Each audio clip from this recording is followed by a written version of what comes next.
I have the pleasure to give the floor to the High Commissioner for Human Rights.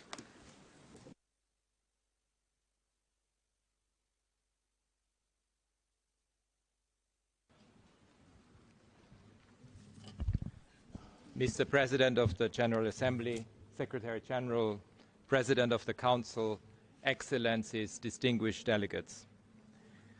Human rights is the common language of our shared humanity.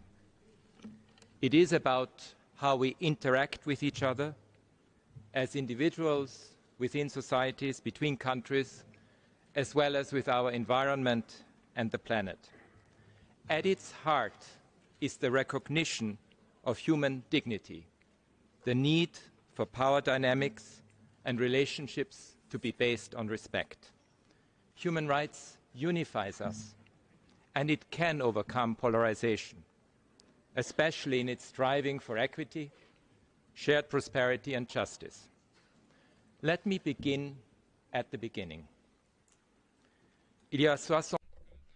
75 years ago, in a world shaken by unprecedented horror, modern human rights movements took root in many movements, cultures, and traditions in the endless pursuit for freedoms.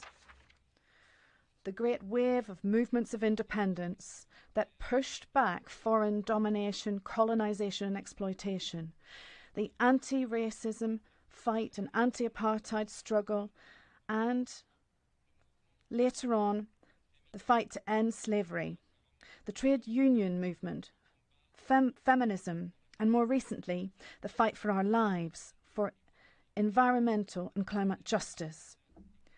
At a time of existential threat, the states of Africa, Asia, the Americas, Europe, and the Middle East have designed together a handbook to prevent misery, war, and evil. In the last 75 years, there have been deep changes and progress, remarkable achievements that must be honoured, preserved, but better still, funded. We have a treaty-based system and an institutional architecture to promote and protect human rights, including this very Council and its innovative Universal Periodic Review and special procedures. Today, there's a great deal more awareness of the values and commitment that underpin them. Seen the growth of other innovative movements that draw on human rights principles, among them movements for the rights of indigenous people, Black Lives Matter, Me Too, and Fridays for Future, to name a few. Young people in particular consistently speak in the language of human rights when giving voice to their concerns. I pay tribute to all human rights defenders of the past and present. Human rights is a force to reckon with, not because it serves the interests of the powerful, but because it has captured the imagination of the powerless. Still, as we know too well today, the oppression of the past can return in various disguises. The old authoritarianism, with its brutal limits on freedoms writ large, and the suffocating straitjacket of patriarchy. The old destructive wars of aggression from a bygone era with worldwide consequences, as we have witnessed again in Europe with the senseless Russian invasion of Ukraine. The new supple artificial intelligence, blurring fact and fiction and raising uncharted risks, and the tumultuous online world where viral deceptions threaten our elections, our health, our security, and more. Let us hope that 2023 will be the moment in which we finally shift the balance from exploitation of digital technology for profit and oppression to greater investment in digital innovation to tackle our biggest challenges, poverty, climate change, and inequality. If there was ever a moment to revitalize the hope of human rights for every person, it is now. Yet, much of the progress made over decades is being reined back and even reversed in some parts, most conspicuously for women and girls, the civic space, and the freedoms enjoyed at times of peace and through sustainable development, and the list is long. With an eye to the past, as well as to the future, in the spirit of never again, and in the interest of intergenerational justice, it is critical that we rekindle the spirit, the impulse, and the vitality that led to the adoption of the Universal Declaration of Human Rights 75 years ago. We need to forge a new worldwide consensus on human rights, broadening its base of support and moving forward together in recognition that our survival depends on finding our way back to that common language. Our institutions, which exist to advance all civil, political, economic, social and cultural rights on an equal footing, as well as the right to development and the right to a clean, healthy and sustainable environment, are in a unique position to rebuild this shared respect for each other's dignity. Our goal must be to promote and implement a 21st century human rights vision that is transformative, solution-oriented, unifying, and that speaks directly to every person's need for justice and search for meaning in life. It is against this backdrop that we have embarked this year on the Human Rights 75 initiative, first and foremost to rebuild trust. Trust between states, that they will act in line with international law and the agreements which they themselves have crafted, and jointly work to advance the common good. Trust between people and their governments, which have promised to represent and serve them. Trust between communities and trust with future generations and the planet. We can rise above the fray and use human rights not as a weapon in the context of geopolitical shifts, not as a nice to have for sunny days in the future, but as what it is and was always meant to be, a solution to help us get out of the harms that are destroying our world.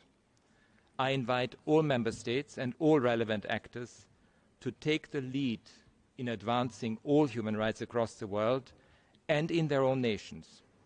And as we commemorate these important anniversaries this year, let us use this opportunity to re-energize and update our work and to de-escalate, to overcome our differences through solidarity and genuine dialogue, working across geopolitical divides with a clear vision to advance the needs of every country and the rights of all. And so I ask all of you to deepen cross-regional engagement, to revive the spirit of universality that is the foundation of our work, and to ensure that important discussions on worrying situations to which no country is immune, as well as on racism and the right to development, move forward in the interests of all. I encourage you to ensure that serious violations and abuses are addressed wherever they may occur, and not to fall into the trap of denial or obfuscation. I encourage you to address your people's rights. أشجعكم على تناول حقوق شعوبكم في التحرر من العوز والتحرر من الخوف على قدم المساواة وبنفس التركيز حتى تتمكن جميع حقوق الإنسان من تقوية بعضها البعض ودعم التجديد. And their peoples. I urge you to communicate to the public your sincere commitment to human rights and to counter the rising tide of hatred and division. I urge you to help put the world back on track, to realize the promises of enduring peace, sound development and justice, to strive for greater solidarity within and between countries in much needed discussions on reform of the international financial architecture, the legacy of colonialism and compensation for climate change.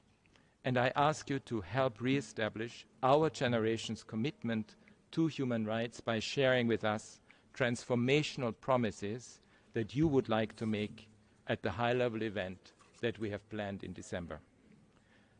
I, for my part, am committed to principled and practical engagement with states. It is my responsibility to reflect back to you the reality that we see in our careful and methodical monitoring, and to work with you to assist improvement. And I'm duty-bound to speak out on trends that are detrimental to human rights. As is standard practice, I will provide a detailed global update on specific country and regional situations on 7 March, in addition to the various country-specific statements that form part of the agenda of this Council session. I will always be ready to listen to your concerns. Willingness to engage in genuine dialogue, a desire to seek common denominators even in the midst of fierce disagreements is, I believe, core to our common language. Engagement, however, is not an end in itself, but must take us forward and ultimately effect positive change in people's lives.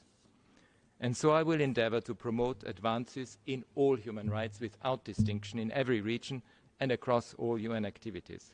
I will do my utmost to fulfill states' requests for cooperation, good offices and guidance, and for my office and the human rights system to be inclusive and responsive. We have more in common than we think. And if we hark back to our origins and to look forward to what the world could be in the future, we can see that the Universal Declaration of Human Rights not only voices ancient wisdoms from all cultures, but will ensure our survival. Thank you, Mr. President.